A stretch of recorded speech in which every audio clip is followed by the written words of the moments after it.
Greetings, friends, my name is Pavel Staleman, and now we will dive into the top news of this day. Ukraine is preparing for possible Russian terrorist acts at the Zaporizhzhia NPP. In the coming days, the Ministry of Internal Affairs will hold training in the event of an emergency at the Zaporizhzhia NPP, the head of the ministry Klemenko said. According to him, appropriate headquarters with energy workers, rescuers, medics and the police have already been deployed.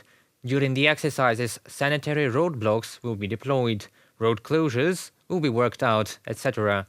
Klemenko added that all equipment for measuring radiation is ready for use. I'll remind you that the president of Ukraine, Volodymyr Zelensky, announced that Russia is considering a scenario of a terrorist attack at the Zaporizhzhia nuclear power plant. Russian terrorists are pushing the world into the abyss of a possible nuclear disaster.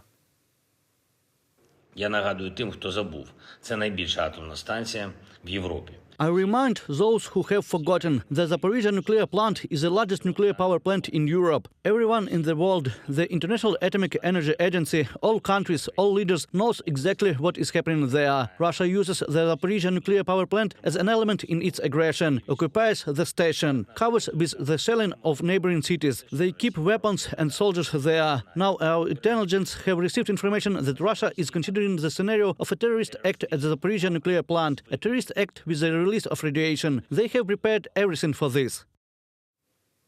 There have never been terrorist attacks on nuclear facilities, and this is categorically unacceptable. Radiation doesn't know any boundaries, and the territory that will be hit is determined only by the direction of the wind. Therefore, this is a question of the safety of all humanity, as it was during the Chornobyl accident. Ukraine has evidence of Russian plans, and all available information is being passed on to state governments and international organizations.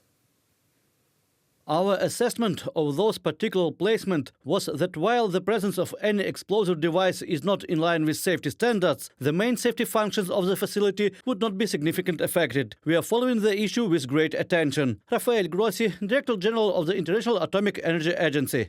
And that's all, really. The main safety functions of the facility would not be significantly affected. And an explosive on the territory of the nuclear power plant is not significantly affected, and for Grossi, explosive on the territory of school is significant or not.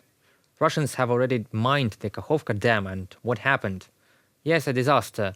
The terrorist attack by the occupiers on the Kakhovka HPP proved that the Kremlin regime is not capable of effectively and safely managing any of the captured facilities. From the first day of the occupation, Russian troops have been provoking a catastrophe. They mined the station, placed military equipment and ammunition there, shelled the territory of the Zaporizhzhia nuclear power plant. Therefore, only the complete deoccupation of the ZNPP from the Russians will be a guarantee of its safety.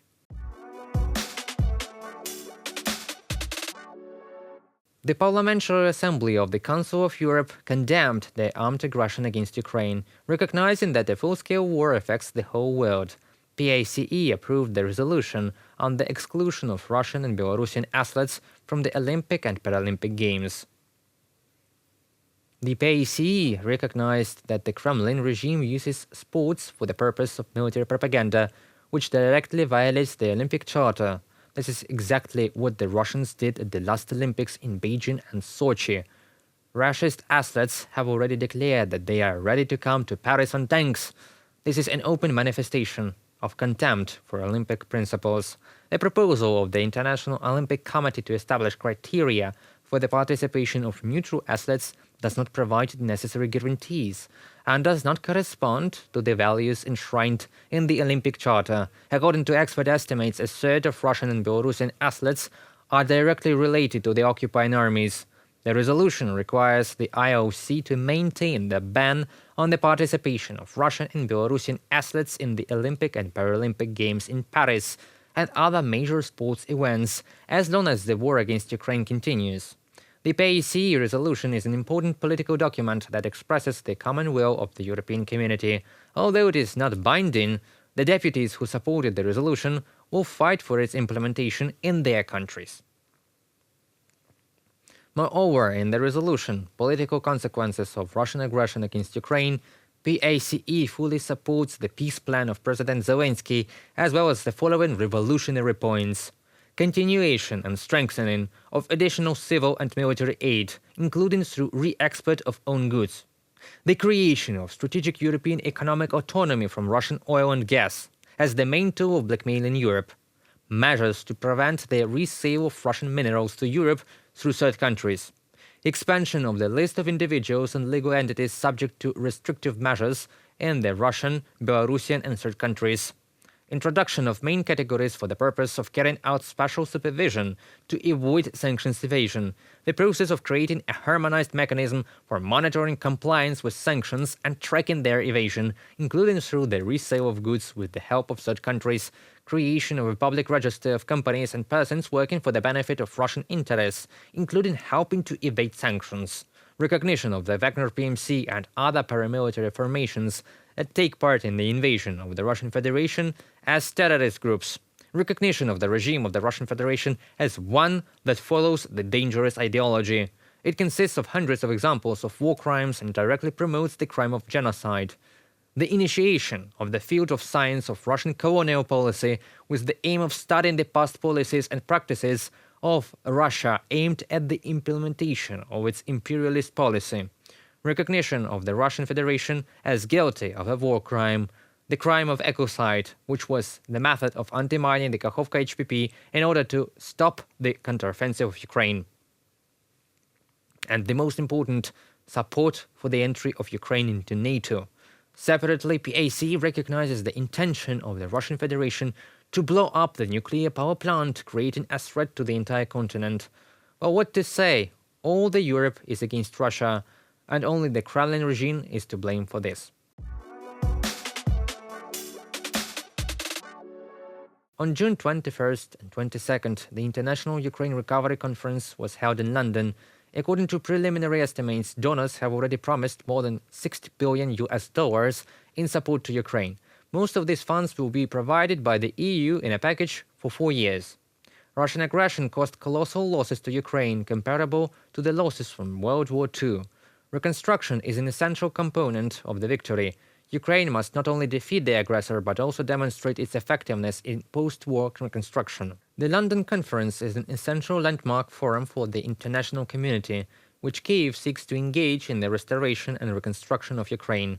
Recovery needs are at least $400 billion for all infrastructure facilities: residential, social, administrative, cultural, and export. The eyes of the world are looking at us and at whether we will defeat Russian aggression exactly as freedom deserves to win, that is without compromising our values. Also, the world is watching to see if we will restore normal life in such a way that our transformation will land an ideological defeat on the aggressor. We protect Ukraine, and thus we protect freedom. And when we build Ukraine, we'll build freedom. Country, region, continent, world. It's a global task.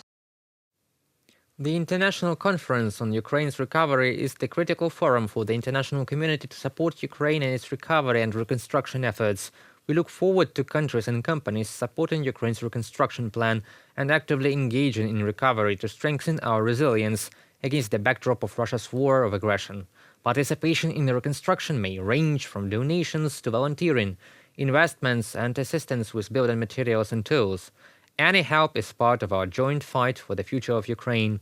Our last year's Lugano conference gave a political push for Ukraine's recovery. The London conference is expected to deliver many specific pledges, financial contribution and agreements from Ukraine's partners. We thank the United Kingdom for hosting the conference and appreciate all of our partners who come together to make specific plans and contributions for Ukraine's recovery. That concludes our today's video. Thank you for staying with us. Stay updated, subscribe to our UATV English channel for more news from Ukraine. Your support is that really matters. Goodbye.